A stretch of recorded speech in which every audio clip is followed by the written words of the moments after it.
Having never had been much of a fan of the Doom franchise in my early years, Bethesda's reboot of the franchise in 2016 served as a great reintroduction for me and many others to the series.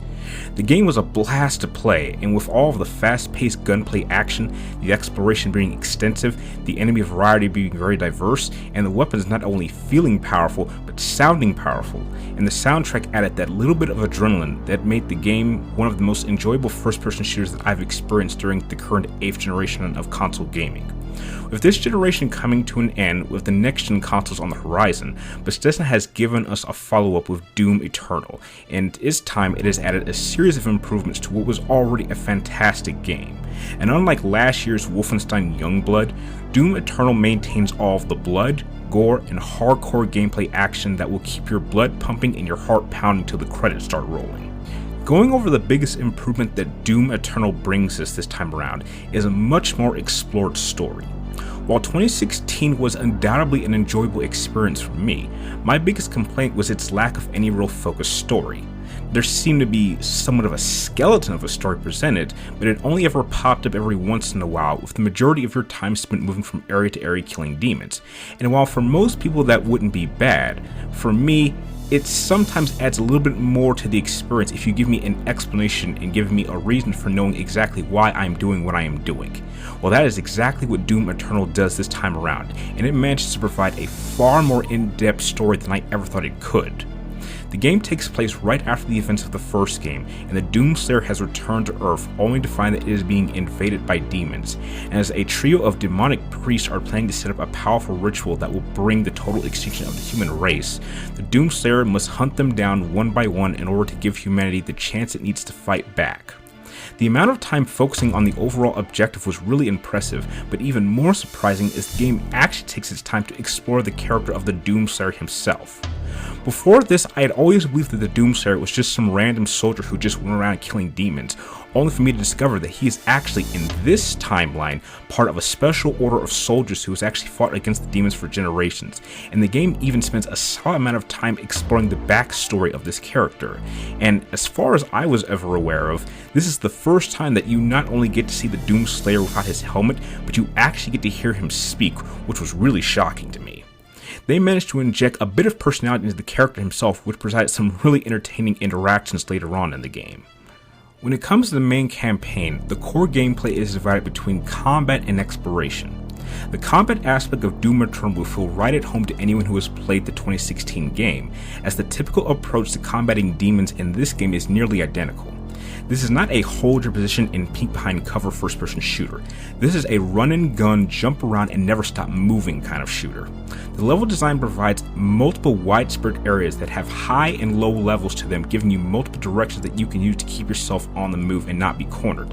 However, some engagements do take place in close quarters areas within buildings and even hallways, giving you different levels of challenges depending on the difficulty that you've chosen at the very beginning. Many of the franchise's iconic demons have returned here, with a few new additions to keep you on your toes. And throughout my personal experience, it seemed that these demons were really good at coordinating their movements and getting you to run into not only more enemies, but falling off platforms and dying. There are plenty of boss fights spread throughout the game, and each will provide their own unique challenges and require you to really have to think about your movements before progressing, otherwise you will easily be killed.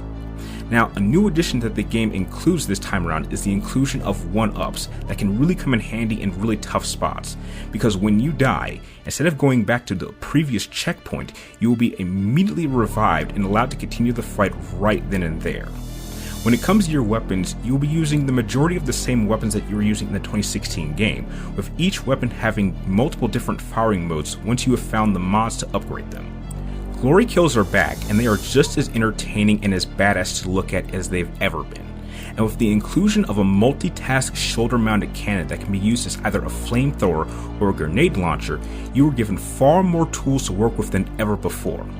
One aspect of the combat that you really need to consider when killing demons is how you do it, as killing demons in different ways will actually give you certain types of aid. Glory kills will give you health, setting enemies on fire will give you armor, and cutting them down with your chainsaw will give you a good amount of ammo. Keeping that state of mind of knowing what you need at any given time is the key to your survival in many of the more difficult engagements that you will encounter. The exploration portion of Doom Eternal is much more expanded upon, as the maps and locations feel larger than ever. The platforming element this time around is much more present, as you will need to perform a series of challenging maneuvers in order to progress at times, and Doom Eternal has added a dash ability that will allow you to not only use it in combat to better dodge enemy projectiles and avoid close range physical hits, but you can also use the dash ability to jump across large gaps. You will also be granted the ability to swing on bars and grab a hold of certain walls that will allow you to move up and down them. While exploring, there is a great deal of collectibles spread throughout each map in the form of music albums and dolls, and the game not only encourages you to take your time to look for these collectibles, but it actually rewards you greatly. One of the biggest additions added to the exploration aspect of Doom Eternal is the inclusion of a new base area called the Fortress of Doom. It is the location that you will return to after every mission, and it is here that you will place all of your dolls that you have collected and play all of the music tracks that you have found on the maps. It is also here at the Fortress of Doom that you will retrieve new guns, use your currency to collect and purchase upgrades that can actually improve the status of your health, armor, and ammo, and even purchase new upgrades for your weapons, and even purchase different suits that the Doomslayer can wear. The Fortress of Doom is also so expansive that it even has a dungeon that you can use to practice your skills and get ready for the next chapter. While exploring each map, you will come across special challenges that will require you to kill a certain number of demons within a certain time limit, and the new Slayer Gates are extremely intense engagements that will have you take on many waves of demons, and if you manage to complete all 6 of them and collect the 6 Empyrean keys, you will then have access to one of the most extremely powerful weapons that you will ever see in Doom history. And without spoiling it here, if I could really describe this weapon in simple terms, imagine what would happen if the legendary BFG and the chain gun had a love baby. It is that powerful. When you've completed the main campaign, you can then go online and try out the battle modes, which in my personal experience are 1v2 matchups that will have one player take control of the Doomslayer while the other players take on the demons, and each side will choose to battle against each other to see which side can survive. When it comes to its game design, the visuals, I cannot say, are entirely vastly superior to its predecessor, as the level design, art direction do serve its purpose in placing you in a very demonic atmosphere, but what I can say was added in this game is the variety of different locations and how they all feel very unique and do not feel like they are all located in the same location. The sense of scale is also handled very well, as the game does a fantastic job at giving you the feeling of how serious a global invasion of demons can be. The soundtrack is always a joy to listen to, as the hardcore metal tracks add to the high-paced action that the reboot is known for, allowing to stand apart from other first-person shooter franchises. And even with all the action and chaos taking place on the screen around you, my game always ran smooth with my personal playthrough, with absolutely no glitching, no issues with the enemy AI, and no frame rate slowdowns, which, just like its predecessor, made Doom Eternal one of the best first-person shooters that I have played coming out during this current generation of gaming.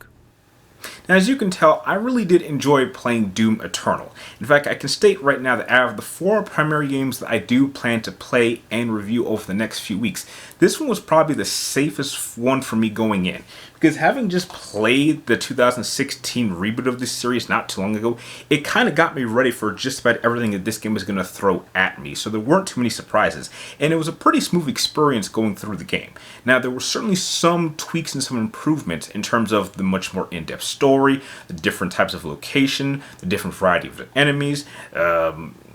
even the inclusion of the Fortress of Doom, which was a massive surprise that even I didn't expect, does, without question, make Doom Eternal a slightly better game, but only by a bit. Because even after 4 years, this game still very much holds up. In fact, in some cases, some might even say that because this game does not spend so much time on the story, or doesn't jump to all these different locations, it doesn't focus on all these different plot points, and it focuses on one objective and manages to keep you in the action more often, that the original is actually a much more focused game. And I can perfectly understand that. But with me being a story-driven gamer, I just like it when my games decide to put a little bit more effort and tell a much more compelling story, which Doom Eternal did in fact do. So, of course I'm going to recommend it, but heck, I don't think you need my recommendation. Heck, if you love the first game, you're going to obviously love this one. So overall, if I had to give Doom Eternal an overall rating, I'm going to give it a 9 out of 10. This is absolutely a must-buy if you enjoyed the first game. So heck, I had a damn good time, and I think if you're if you're a fan of Doom, you're going to have a damn good time with this game too. So those are my thoughts on the overall experience of Doom Eternal. If you haven't already, I would really appreciate if you give this video a thumbs up, and please do not forget to hit the subscribe button because every subscription does count. And like always, thank you guys for watching. You're awesome, and I will see you next time.